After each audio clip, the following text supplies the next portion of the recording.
Здравствуйте, Владимир. Я вообще Михаил. Прошу прощения. Хорошо, что Вот это было классно. Рядом да, сели. Рядом.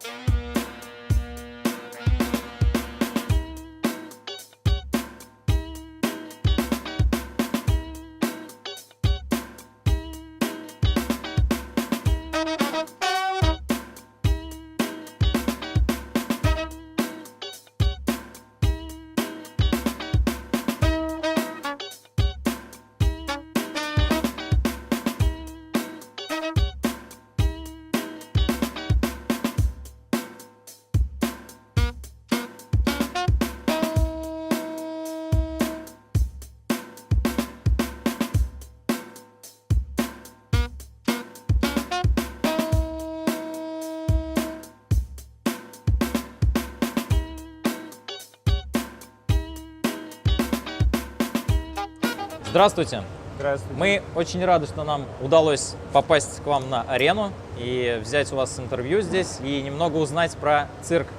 Бродячий цирк ведь неправильно, да? Как будет правильно? Ну, может быть, назвать? и правильно бродячий цирк. Так называлось раньше, и, скажем, в первые годы советской власти. Бродячий цирк – те, кто бродит, как цыгане. Ну, вообще, конечно, это просто цирк Шапито. Сама форма Шапито, она как бы обуславливает именно поездки, гастроли по разным городам и весям. Вы в нашем городе первый раз, в Чебоксарах? Да, в Чебоксарах цирк наш, государственный цирк «Арена Ягуар» впервые. А география ваших путешествий обширная? Ну, довольно-таки обширная, можно сказать, от Смоленска до Иркутской области. Мы вот как бы объездили всю Россию. В первые годы, когда мы только образовались, 20 лет назад, кстати, сегодня, в этом году у нас юбилейная программа. Вот, мы ездили и в другие страны СНГ, были на Украине, в Беларуси, Молдавии, в Казахстане. Ну, то есть удалось побывать в разных точках Советского Союза, бывшего. Вот как раз про точки Советского Союза. Вы вообще дома бываете, нет? Ну, дома бываем изредка, больше зимой, скажем, в январе-феврале. Ну, а так вообще мы все время бороздим. А январь-февраль это, получается, отпуск у вас в эти месяцы? Не у всех, конечно. Скажем, вот рядом стоит вот головной администратор Валера, у него самая страда, потому что в январе и феврале он должен маршрут подготовить на следующий год. У нас есть, конечно, направление, которое нам дает Москва, но мы должны выбрать точки, которые мы могли бы посетить, и было бы реально не только в зрительском плане, а и в плане техническом. Вот. Например, звери, их же не заставишь отдыхать, значит, дрессировщики привязаны к ним, и они не могут себе позволить отпуска. Вот. Ну, а остальные пытаются как-то обновить программу, обновить реквизит, костюмы. Администраторы пытаются отдохнуть за эти небольших 2 месяца. Вы, получается, ездите из одного города в другой? Сразу перемещаетесь? Ну да, всем у нас цирком? цирк весь перемещается из одного города в другой. Иногда стоим 2 недели, 3 по-разному. Вот, иногда месяц. Вот. Ну, а у нас 3 группы администраторов, которые ездят впереди цирка и должны подготовить город. То есть дать рекламу. Реклама, афиши. Да, афиши, да. Как-то информировать зрителей, что потенциальных зрителей, что приедет хороший московский цирк. Московский цирк, он сколько человек вмещает в себе? Сколько у вас в группе работает людей? Ну, в труппе у нас, если брать труппу, она 13 человек. Ну, кроме этого, большая... 13? Да, это довольно много для Шапито. Вот частный Шапито, вот, например, Плактеева был Шапито, вот недавно в вашем городе, стоял в Речи-Порту. У них 6 человек труппа. Вот, у других там 8 бывает. У нас довольно крупная труппа для цирка Шапито, переездного цирка, так сказать. Вот, ну, у нас, видите, много администраторов, рабочих, технических работников. Мы сейчас присутствовали на выступлении, казалось больше, чем 13 человек, Да. или это уже привлеченный народ? Нет, просто во время представления выходят на арену же не только артисты, а и униформисты, которые помогают с реквизитом, там, с какими-то инструментами. Поэтому, конечно, их гораздо больше на арене. У вас называется цирк «Арена Ягуар». Наверное, гость программы, надо полагать, что это ягуар. Нет, вы знаете, это просто красивое название. Ягуар – это такое животное, которое вообще не поддается дрессировке. Это дикое животное в джунглях Южной Америки живет. Оно или нападает человека, или пытается Напасть. Пуститься на, нет, да, напасть или в бегство пуститься. Так что Ягуар это просто красивое название. А вообще наш цирк, мы подразделение Московского театра спортивно-зрелищных представлений «Каскадер».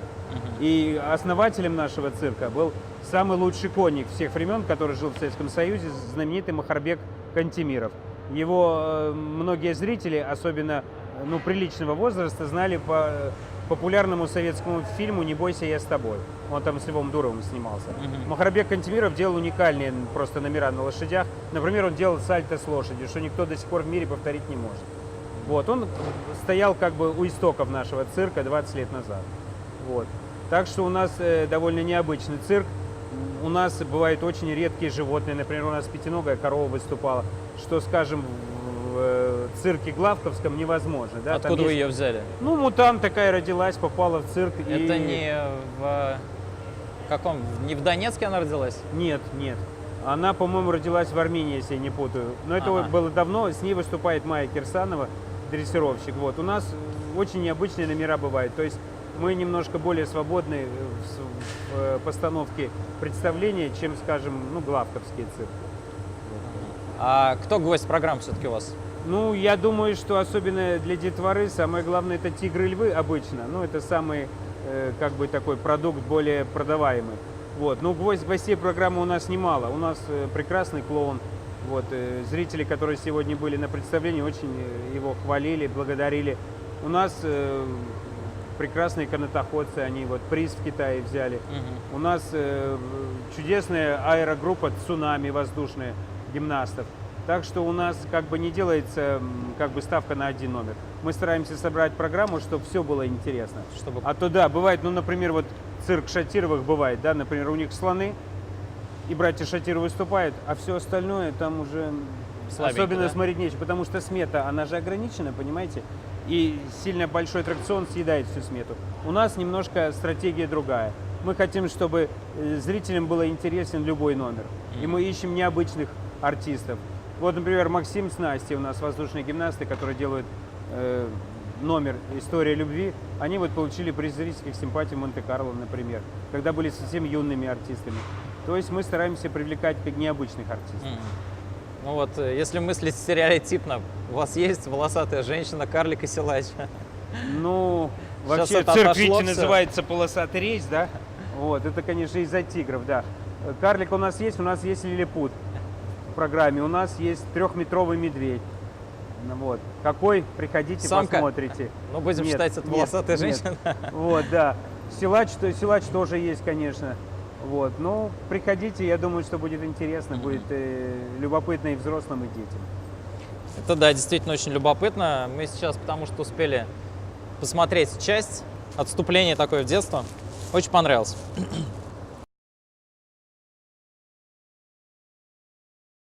Случалось ли так, чтобы у вас кто-то убегал? Ну, Из так зверей.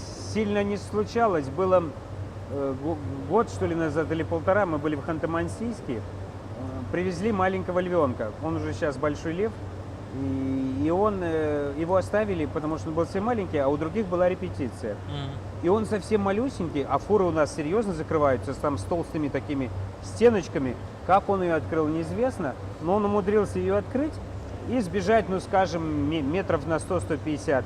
Отбежал, совсем маленький львенок, но зато в Ютубе было этих Но он в картинок пределах, было много. в пределах цирка, да, наверное, в пределах цирка, но в пределах площади, где мы стояли в Ханты-Мансийске. Еще помню, лет 7 назад, по-моему, страус у нас. У нас выступал страус Сусик, Эму, да?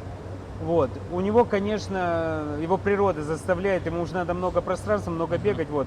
И он иногда очень любил убегать, если в парке стоим. Вот, невзирая на то, что страус как бы животное не летающее, да, но тем не менее он такие барьеры брал и убегал. Но мы, конечно, его возвращали. Ну вот так, а больше ничего другого такого вспомнить не могу.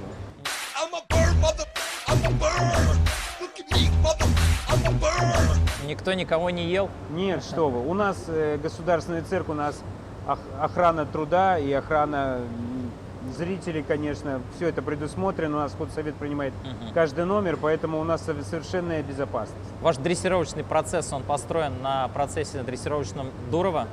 То есть метод кнута и пряника, у вас присутствует только пряник? Нет, я бы не сказал. С тиграми и львами вообще дуровский, как считается, метод, который только добром, лаской, да, он вообще как бы недействителен, потому что тигр и лев, любое серьезное животное, вот у нас рыси есть, оно требует, даже лошади, даже пони, требует всегда, чтобы артист был всегда внутренне сильнее животного. Если животное чувствует, что ты к нему с каким-то послаблением, оно сразу садится, извините за выражение, себе на шею. И потом с ним очень трудно управлять. Поэтому любое животное, к нему надо относиться с любовью, с уважением, но обязательно оно должно знать, что ты его сильнее. И если оно не работает, не хочет работать, то ему нужно показать силу. Ну вот из своей практики на лошадях катались как-то, взбесилась, лошадь скинула, но ее вот пока человек не успокоил, то есть никаких там не было ни палок, спокойно погладил, она пришла, скажем так, в равновесие. Пришла в нормальное свое, состояние, да, да? и после этого... Ну да, все-таки согласитесь, лошади, собаки это все-таки домашние животные. наверное, У да, них я это просто- на генном уровне. Понимаете, с тиграми, львами, вот даже, извините, вот в прошлом году у нас были морские львы, морские котики, да, даже с ними надо обязательно держать ухо востро, и надо всегда показывать, что ты главный, что ты самый сильный. Вот. А тигры и львы, конечно, очень разные. Вот понимаете, это очень трудно работать, когда тигры и львы смешаны в одном номере, потому что тигр это совершенно один мир, да, одно мировоззрение, а лев совсем другое. Если тигр одиночка, и он всегда готов все сделать, что ты хочешь, если ему будет приятно, ему будет выгодно, его покормят, понимаете, то лев это совсем другое. Они живут с семьями, прайдами, да, и лев, он вообще не охотится, если вы знаете, только львицы охотятся. Поэтому к нему нужен совсем другой подход. Ему нужно более, как бы, семейный такой, как бы более, вот он, например, один... Диалоги вести, да, разговаривать. нет, ну вот лев, например, один подойдет к миске, он всегда соседу, брату даст, предположим, а тигр нет, тигр всегда все сам съест. Понимаете, вот даже из-за таких нюансов. И поэтому вот они совершенно разные, выступают в одном номере. Это очень сложно. Не сомневаюсь, что это очень сложно. Вопрос такой, откуда вы берете зверей? Ну, вообще-то есть такой краснодарский питомник, да, где хорошие, здоровые звери воспитываются, рождаются. Больше там. Ну, есть, конечно, мы из Москвы, мы сотрудничаем с московским зоопарком. Ну, а так как мы относимся к Московскому театру спортивно-зрелищных представителей «Каскадер», как я вам говорил, у нас из киностудии «Мосфильм» тоже иногда звери присутствуют, да. Знаете, бывают такие редкие моменты, что в кино она там звезда, да, она там все умеет, не боится камеры и все делает здорово, обезьяна, предположим. А когда у нас выступает, как увидит зрителя, много, она тушуется, она волнуется. И ей совершенно очень трудно, она совершенно делает не то, что перед камерой. То есть даже такие вот нюансы бывают. Ну, это у меня похожая ситуация была. Я также первый раз вышел, когда снимали мы первую передачу. Я привык а тут одна камера, один глазок. И вот что делать? Но, тем не менее, всех можно задрессировать.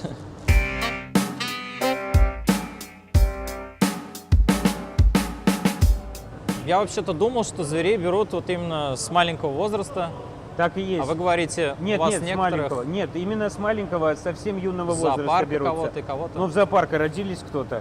И малыши нам как бы продают или Потому что взрослые, дают. наверное, Нет, зверушек взрослым тяжело очень обучить. трудно. Да, взрослым почти невозможно ничего сделать. Именно с детства они должны привыкать к дрессировщику, когда он маленький. Вот у нас, например, был случай, когда нам удалось получить альпийского волка, это такой серебристый редкий волчонок, и маленького львенка.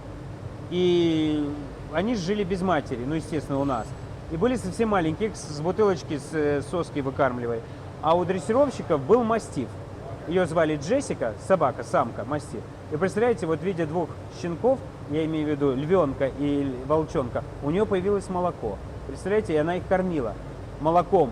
Собачьим. Собачьим, да. И они ее ели. И он был маленький лев. Представляете, когда он вырос огромный, Цезарь.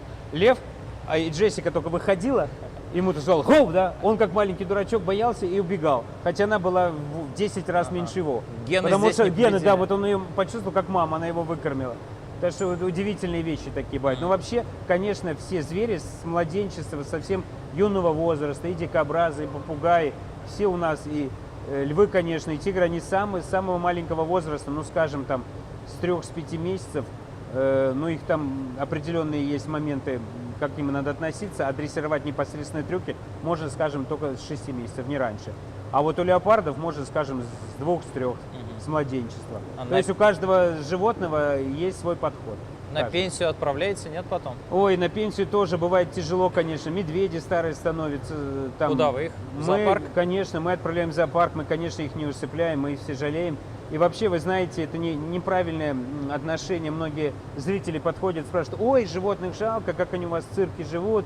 Вот вы Мучаете, зря наверное. мучите, наверное. Бьете. Да, вот так говорят. Это совсем не так. Дрессировщики к своим животным, хорошие, настоящие дрессировщики, относятся как к детям, понимаете? Они за них переживают, они их, когда они болеют, они их лечат, они их прививают, они за них плачут, они ночи не спят, так что это совсем не так.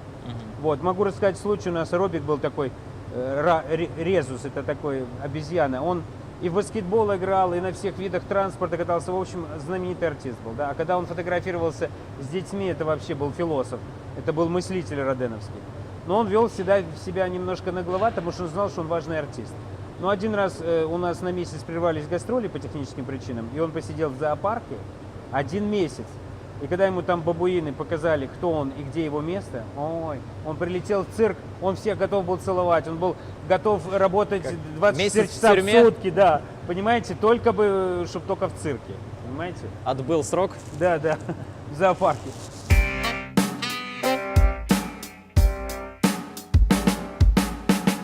У нас рубрика «Надо, Федя, надо». Как вы понимаете из названия, речь пойдет о советских фильмах. Я вам буду называть фразы крылатые, которые разошлись по всей нашей стране. Вы должны будете угадать фильм. Давайте попробуем. Первый. Мы вас любим в глубине души, где-то очень глубоко. Служебный роман или формула любви? Ну, конечно, служебный роман. Такую личную неприязнь я испытываю к потерпевшему, что кушать не могу. Золотой теленок или мимино? Я думаю, что да, что мимино. Правильно. Украл, выпил, в тюрьму. Романтика. Ну, это джентльмены удачи, конечно. Всё верно. Леонов говорит. 2 постой в одну посуду. К полумерам не привык. Королева бензоколонки или Покровские ворота? Ну, наверное, Покровские ворота. Первый вариант был правильный. Первый, это с Румянцевый фильм, да, старый? А может тебе еще дать ключ от квартиры, где деньги лежат? Ну, это 12 стульев. Ну, тут, Остап я думаю, Бендер, да, да. это все знают.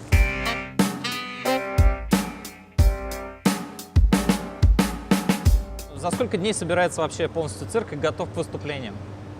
Цирк обычно переезжает в воскресенье, у нас представление, скажем, в городе.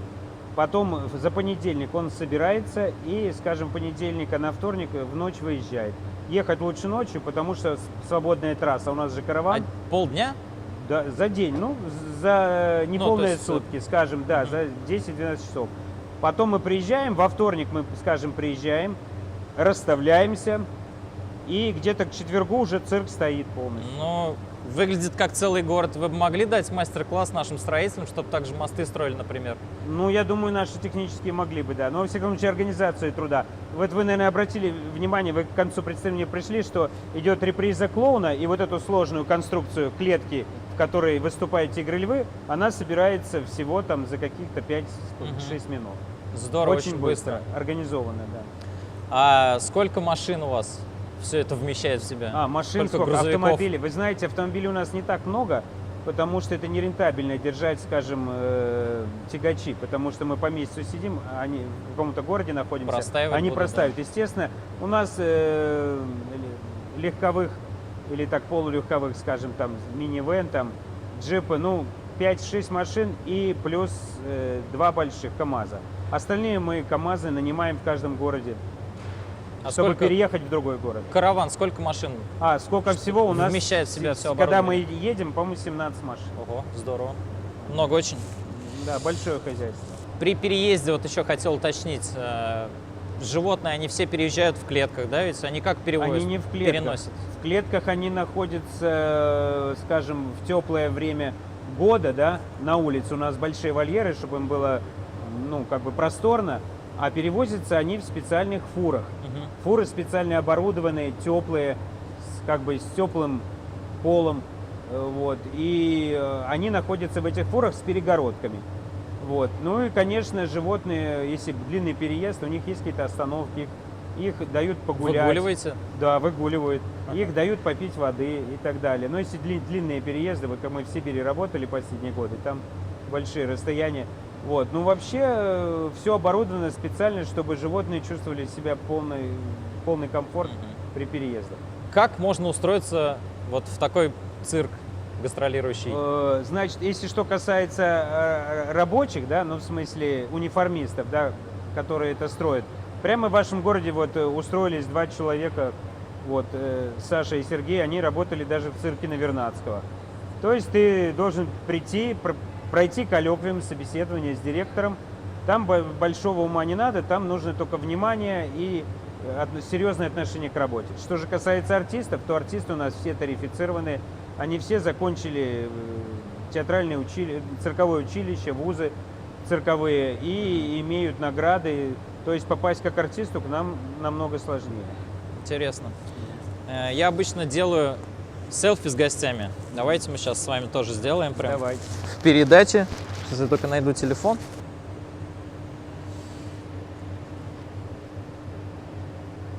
Было приятно пообщаться, Мне тоже. особенно в сфере цирка, Да, с кружкой у В таком камина. интерьере, да? Пожелаем вам удачи, Спасибо. больших вам залов, много народу, чтобы всегда очередь стояла у вашей кассы. Спасибо. Благодарю вас. Ну, а с вами был Юрий Михайлов. Мы, как всегда, встретимся с вами в 22:00 на телеканале «Зима» в выходные. До скорых встреч!